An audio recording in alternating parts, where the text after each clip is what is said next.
সরকারি আইনকে অমান্য করে বিনা অনুমতিতে পিডব্লিউডির জায়গায় থাকা ডোবার মাটি ভরাট চলছে রমরমিয়ে। শুক্রবার দুপুর 12টায় এমনই অভিযোগ আনলেন খোদ ওয়ার্ড কাউন্সিলর ও পৌরসভার চেয়ারম্যান। ঘটনাটি ঘটেছে পূর্ব মেদিনীপুর জেলার এগরা পৌরসভার 1 নম্বর ওয়ার্ডে। অভিযোগ, এগরা পৌরসভার 1 নম্বর ওয়ার্ডের বাসিন্দা বীণা শঙ্কর দাস, ভব শঙ্কর দাস, বাসুদেব দাস সম্পূর্ণ বেআইনিভাবে প্রায় 10/12 ডেসিমেল জায়গায় স্থানীয় পৌরসভা ও পিডব্লিউডির অনুমতি না নিয়ে মাটি ভরাট করছে। এ বিষয়ে ওই পরিবারের লোকজনদের কাছ থেকে জানতে চাইলে বলেন, আমরা কোনো বেআইনি কাজ করছি না, বাড়ির সামনে জল জমেছে তাই মাটি ভরাট করে উঁচু করা হয়েছে। এগরা পৌরসভার 1 নম্বর ওয়ার্ড কাউন্সিলর সুরজ আলী অভিযোগ করেন, আমাদেরকে না জানিয়ে পিডব্লিউডি ডোবায় মাটি ভরাট করছে ওই পরিবার। এগরা কাথি রাজ্য সড়কের সম্প্রসারণের কাজ চলছে, সেই মাটিও অবৈধভাবে নিয়ে এসে ডোবা ভরাট চলছে।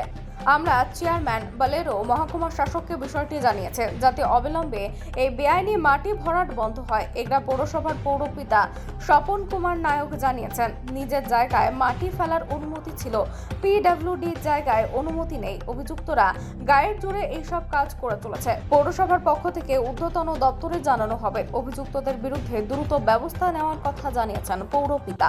আমি কাউন্সিলর হিসাবে চেয়ারম্যান সাহেবকে জানিয়েছি, কালকে পরশুদিন জানিয়েছি। পাড়ার লোক যখন আমাদেরকে খবর দেয় যে ওখানটা একটা ডোবা ছিল পিডব্লিউডির উপরে আর জল নিকাশি ছিল, যখন পরশুদিন আমাকে পাড়া থেকে খবর দেয় কাউন্সিলর হিসাবে, তখনই আমি সঙ্গে সঙ্গে চেয়ারম্যান সাহেবকে জানিয়েছিলাম। চেয়ারম্যান সাহেব কালকে ইঞ্জিনিয়ার সহ গিয়ে ইনকোয়ারি করে এসছেন। আজকে আমরা বিএলআরও, এইচডিও, চেয়ারম্যানকে আমরা কাউন্সিলর হিসাবে দরখাস্ত করছি যে সরজমিন ইনকোয়ারি করে, যেহেতু যে রাস্তা মানে কাজ হচ্ছে সেখান থেকে মাটি চুরি করে নিয়ে এসে বিভিন্নভাবে মানে কুদি থেকে দোমাদি যে রাস্তাটা তৈরি হচ্ছে ওই রাস্তা টোটাল মাটিটা নিয়ে এসে ওখানটা টোটাল ভরাট হয়েছে। আপনারা নিশ্চয়ই সরজমিন দেখে এসছেন। আমাদেরও একই দাবি যে সরজমিন এইচডিও সাহেবকে আমরা চিঠি করছি, বিএলআরকে করছি, চেয়ারম্যানকে করছি, সরজমিন তদন্ত করে। উনি বলছেন যে আমার বয়স কত, সার্বিকভাবে আমার বয়স 70 সালে আমার জন্ম হয়নি, কিন্তু আমি জন্মের পর থেকে দেখেছি ওই জায়গাটা ডোবা ছিল। পাড়া প্রতিবেশীর কাছ থেকে ইনফরমেশন নিলে বুঝতে পারবেন, ওখান থেকে মন্দিরে যখন মানে কেউ পূজা করতে যেত ওখান থেকে জল ফল তোলা হতো, ওখানে প্রতিবেশীদের কাছ থেকে খবর নিলে বুঝতে পারবেন ওখানে ডোবা ছিল। হ্যাঁ, নিশ্চয়ই অবৈধভাবে। আমরা সেই জন্য তো সব জায়গায় চিঠি করছি, কারণ হচ্ছে আমাদের ঘাড়ে যেরকম না আসে চেপে যায়, তার জন্য আমরা জানতে পাওয়ার সঙ্গে সঙ্গেই আমরা বিভিন্ন জায়গায় সরকারিভাবে এইচডিও সাহেবকে, বিএলআর সাহেবকে, চেয়ারম্যানকে আমরা 3টা জায়গায় আজকে চিঠি করছি। ওটা পিডব্লিউডির জায়গা, দীর্ঘদিন ও তো অনেক বাচ্চা ছিল। বসন্তবাবু হচ্ছে তার বাবা, বসন্ত দাস, এরান্না বাড়ি ছিল। ভদ্রলোক এখানে জায়গা কিনে বাড়ি করেন বিগত 70-72 সালে। তখন তিনি খুব ছোট ছিলেন। তার মেজো ভাই রবি তো মারা গেছে।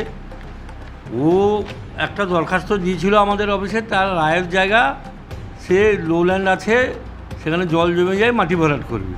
কিন্তু পিডব্লিউডির নয়নজলি, যেটা ক্লারিফিকেশান নয়নজলি, সেটা ভরাট করতে পারে না, অবৈধ। সেখানটায় অবৈধ তো বাড়ি করার সময় জোর করে ওখান থেকে মাটি তুলে পুকুর তৈরি করে দিল, তারপরে আবার জোর করে মাটি ভরাট করে যাচ্ছে পিডব্লিউডির জায়গা উইদাউট পারমিশন। হয় মিউনিসিপ্যালিটি থেকেও নেয়নি আর পিডব্লিউডি থেকে নেয়নি। আমি তার এগেনস্টে ফিশারি ডিপার্টমেন্ট এবং আমি ডিএমকে জানাচ্ছি যে এই যে কাজ করেছে, যে পরিবেশ দূষণ করছে, তার জন্য আমি বিধ ব্যবস্থা নেব। অ্যাপ্লিকেশনটা যার নামে আছে তার কোনো বৈধতা নেই। বাসুদেব দাস আমার ভাইপো হয়। এখানে হোল্ডিং আমি, আমার দাদা রবিশঙ্কর দাস এবং বড়দা ভবশঙ্কর দাস, 3 জনের হোল্ডার। বাবার নামে ছিল, বাবার নামের পরে আমাদের হয়েছে। আর উনি যেটা বলছেন, যে কাউন্সিলর সাহেব যেটা বলছেন, সেটা হচ্ছে এখানে কোনো দিন পুকুর ছিল না। এখানে বাড়ি করার সময় আমরা নিজস্ব রাইতি জায়গাতে আমরা বাড়ি করি, বাবা করেন, এবং সেখান থেকে কিছু মাটি কেটে এটা করা হয়। পরবর্তীকালে ঘরটা বসে যাওয়ার জন্য ওখানে বাবার আমলেই মাটি ভরাট করেছিল। এবং সুরজ আলীর বয়স কত আমি জানি না, তবে আজ থেকে 70-72 সালের ঘটনা, যে পুকুর তখন ছিল না।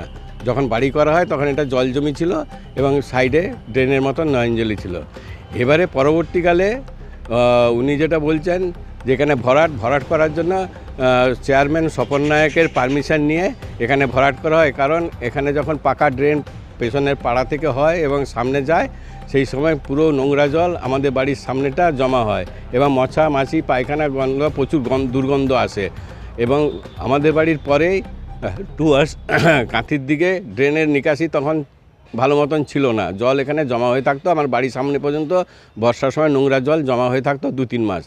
তারপরে চেয়ারম্যানের পারমিশন নিয়ে আমি ভরাট কিছুটা করি। আপনার বিরুদ্ধে অভিযোগ পুকুর ভরাট করছেন। পুকুর ভরাটটা, এটা পুকুর ছিল না। আমি বিএলআরও সাহেবকে বা ডিপার্টমেন্টকে বলবো যে এটা কোনোদিন ম্যাপে আছে কিনা পুকুর, সেটা দেখা হোক। আপনি যে মাটি ভরাট করছেন, আপনি বিএলআর সাহেবের না, মাটি ভরাট এটা পিডব্লিউডির জায়গা আমি জানি, এবং পিডব্লিউডিতে আমি রিটায়ার জুনিয়র ইঞ্জিনিয়ার। আমি এখন একটা সংস্থার সঙ্গে কাজ করছি, এবং সাইডে বালিঘাই দোবান্দি রাস্তায় কাজ হচ্ছে, বালিঘাই মোহনপুর রাস্তায়। সেখানকার মাটিগুলো সম্প্রসারণ, রাস্তা সম্প্রসারণ, সেই মাটিগুলো এখানে রাখা হচ্ছে। পরবর্তীকালে এই মাটি নিয়ে আবার ওইখানে কাজ হবে। সাইডে রাখার জায়গা নেই, এবং সেখান থেকে কিছু মাটি চুরি যাওয়ার জন্য লোকে নিয়ে যাচ্ছে, সেই জন্য এখানে স্ট্যাক করে রাখা হচ্ছে।